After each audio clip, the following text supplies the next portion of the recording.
Welcome back to the Weekend Handyman. What you're about to watch is the continuation of the previous video of working on the Winter Beater XJ that I have for myself. Previously you were watching part of what would have been day 2. So the first part of this video is going to be a continuation of that, and then we'll move into day 3. So sit back and enjoy. Hopefully there's something here you like.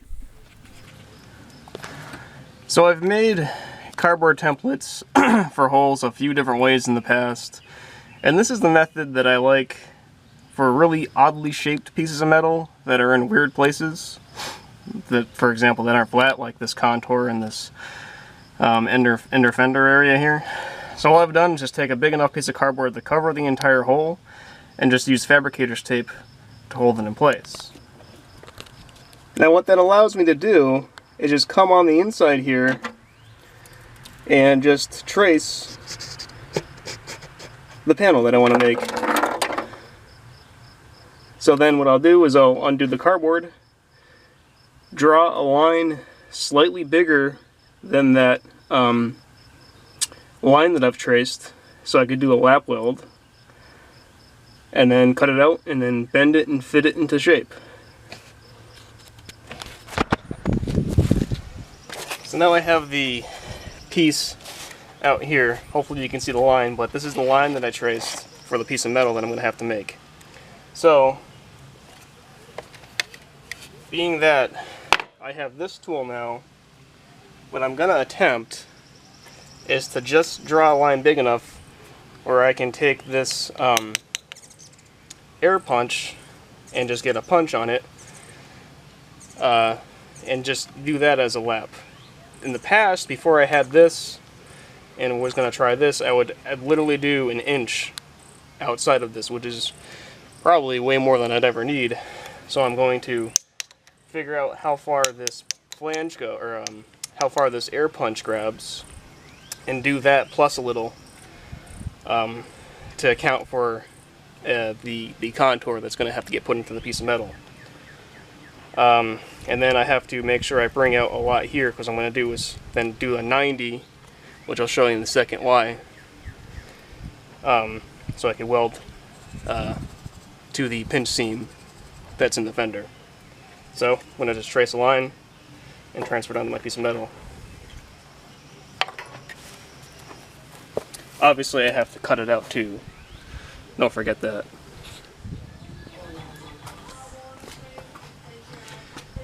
And just like that, I have a template to follow. This is going to be an interesting cut to make, but we'll see how it goes. If you're wanted to butt weld, instead of tracing a line that's further out than the one that you traced in here, you would instead skip this step of giving yourself a space here by tracing the line, which if you're wondering, I went with a 1/2 inch. You would just cut out on the line that you cut when it was taped up to the Jeep or whatever vehicle you're working on, and then just go from there. So I'm just gonna cut this out.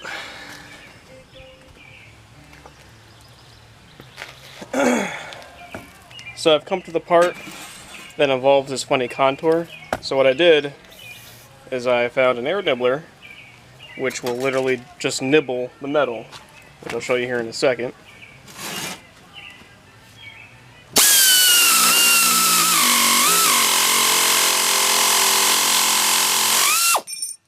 It literally just nibbles the metal off. So that's how I'm going to cut my contour.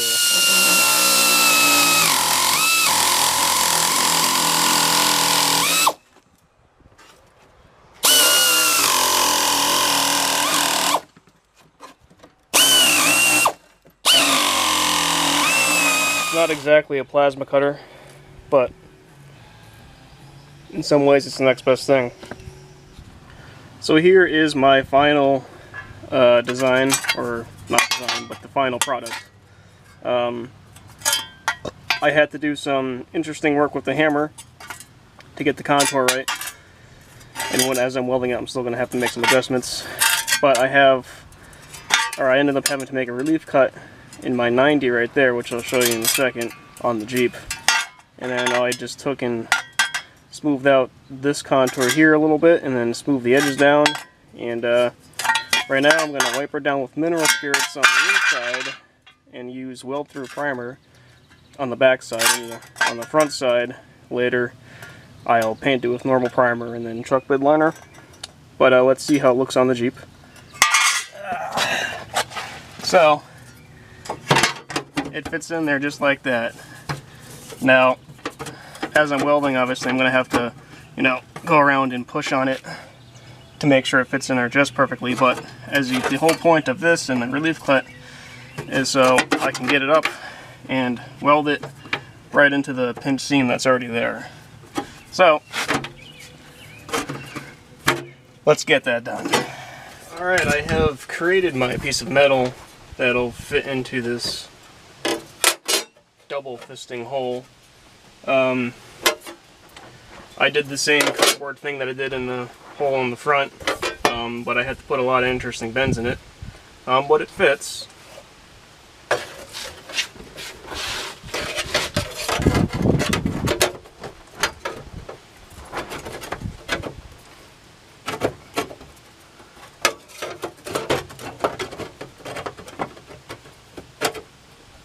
Just like that, I have a custom fitted piece of metal over here that I can do some final hammering into place. I did all this with a hammer, and then this actually I bent across the door sill of the Jeep itself to give it a bend this way, but all of these bends over this way were on the hammer, and this was against the flat piece, and I just could put a little whoop-de-doo in it. But an English wheel would be nice, but I don't have an English wheel, so kind of make do with what you got. So same thing as any of the other pieces, I'm just going to do some weld through primer on this. If you're wondering, this and this are going to get butt welded, while this seam down here I'll end up using the air punch holes that I created to do spot welds on here. It'll take some hammering and fitting to get this panel to match this one exactly, but for using an air nibbler and an air cutoff tool, came out really good. I'm proud of this little panel right here. And that finishes out day 2. The panel is nicely shaped. It was one of my first trying to butt weld, so the welds aren't too great. So it's the 3rd day working on the white Jeep today. Yesterday I got the front panel in.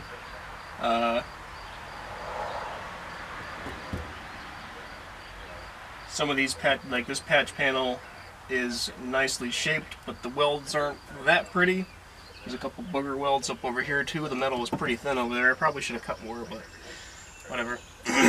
My goal today is to get my fitment in for the inner rocker panel and cut a lot of this rear floor out, as I have the rear floor pan coming to me quickly, and do that.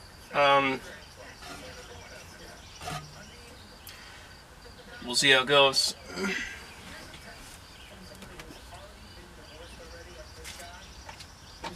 Alright, I have no idea where we left off yet, but a lot has changed.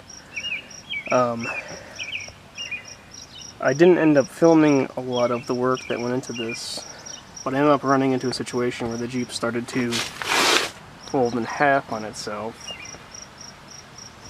Wasn't visibly so, but all of a sudden the door wouldn't shut, so I quickly coupled together some jack stands and jacked it up and bent it back out, and then I had to take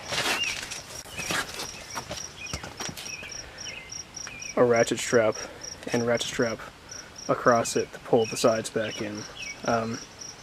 Could have been serious, but luckily it's still standing, and is in fact on all fours again. Oddly enough, the tailgate actually shuts better now, so that's a thing. But the inner rocker panel is in place. You can see it here too.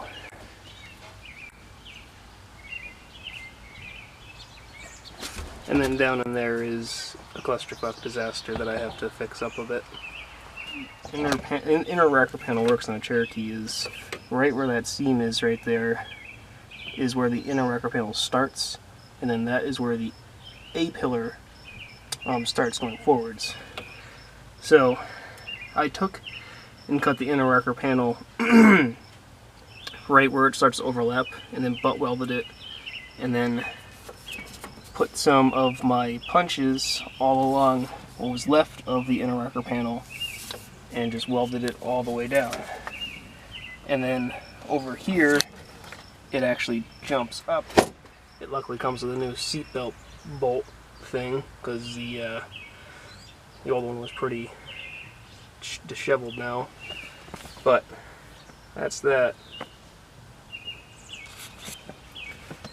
I cannot really overstate how much of a clusterfuck I ran into back there. The moral of the story here is that this Jeep was meant to be dead, and I'm basically saving it from death is what has happened here. It was a pretty big disaster back there. It still is, but it's getting better.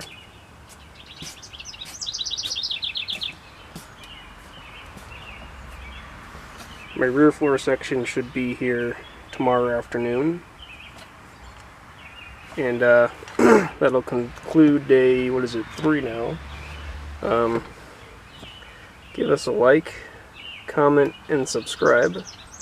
Check us out on Facebook, but get out there and do something.